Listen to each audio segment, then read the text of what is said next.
बहुत समय पहले की बात है। हरियाणा के एक छोटे से गांव में रीना नाम की एक प्यारी सी बच्ची अपने छोटे भाई चिंटू के साथ रहती थी।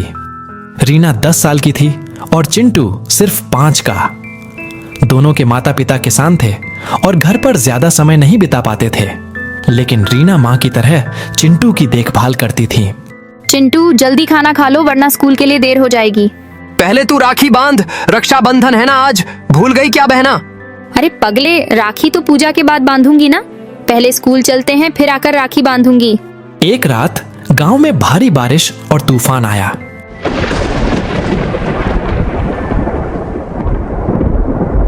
उसी रात उनके घर में आग लग गई। लोगों ने किसी तरह बच्चों को बचाया, लेकिन माता पिता नहीं बचे। हादसे के बाद रीना और चिंटू अलग अलग अनाथालयों में भेज दिए गए। मुझे मेरा चिंटू वापस चाहिए, मैं उसकी दीदी हूँ, कहाँ है मेरा चिंटू? रीना बस सूनी आंखों से सब देखती रह जाती है और अपने माता पिता के साथ साथ वो चिंटू को भी खो देती है। दोनों भाई बहन एक दूसरे से अलग हो जाते हैं। 10 साल गुजर जाते हैं। शहर में गाड़ियों की आवाज सुनाई देती है।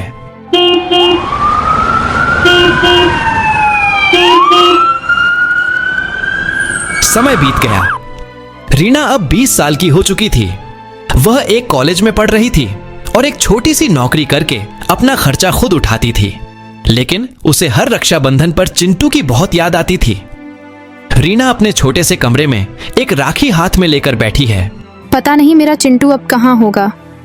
क्या उसे मेरी याद आती होगी? क्या मैं उससे कभी मिल भी पाऊंगी? उधर चिंटू की एक अलग ही कहानी चल रही थी। चिंटू भी बड़ा हो चुका था।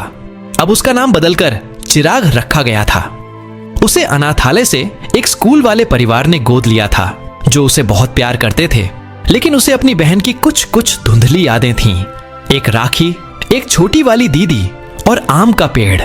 हर रक्षाबंधन पर कुछ खाली सा लगता है, जैसे कुछ छूट गया हो। पता नहीं इतना खालीपन क्यों रहता है। राखी का त्योहार आता है तो कॉलेज में राखी समारोह का आयोजन किया जाता है। ये कॉलेज वही है जिसमें रीना पढ़ती है। रीना के कॉलेज में राखी उत्सव चल रहा होता है। रीना एक स्टॉल पर बैठकर मुफ्त में बच्चों को राखी बांध रही है। वहां एक एनजीओ के बच्चे आते हैं, जिनमें चिराग भी है, जो अब 15 साल का है। क्या नाम है तुम्हारा? मुझे सब चिराग कहते हैं, लेकिन पता नहीं क्यों मुझे अपना असली नाम चिंटू याद आता है। चिंटू नाम सुनते ही रीना के हाथ से राखी गिर जाती है। वह चौंक कर उसे देखती है। तुम्हें आम का पेड़ याद है? और एक दीदी जिसकी चोटी भी थी। हाँ, और दीदी मुझे हर सुबह दही चीनी खिलाती थी। दोनों एक दूसरे के गले लग जाते हैं। बरसों बाद भाई बहन का मिलन जो हुआ था, जल्द ही रक्षाबंधन का त्योहार भी आ जाता है। दोनों एक मंदिर में रक्षाबंधन की पूजा कर रहे होते हैं कि तभी चिराग हंसते हुए कहता है, अब मैं हर साल तुमसे सबसे पहले राखी बंधवाऊंगा। क्या तुम मुझे अब राखी बांधा करोगी? कितना अच्छा लग रहा है आज मुझे। और मैं हर साल तुम्हारे लिए तुम्हारी पसंद की मिठाई बनाऊंगी। तो दोस्तों, रक्षाबंधन सिर्फ एक धागा नहीं, एक वादा है, साथ निभाने का, भुला देने का नहीं। समय चाहे जितना बदल जाए, भाई बहन का रिश्ता कभी नहीं टूटता। इस कहानी से हमें यह सीख मिलती है कि परिवार कभी दिल से दूर नहीं होता। भाई बहन का प्यार हर रिश्ते से ऊपर होता है। हर राखी एक वादा है, रक्षा, स्नेह और साथ का। हम प्रार्थना करते हैं उस ईश्वर से कि सभी भाई बहन सेफ रहें, सुरक्षित रहें, रिश्तों में कभी दूरी ना आए।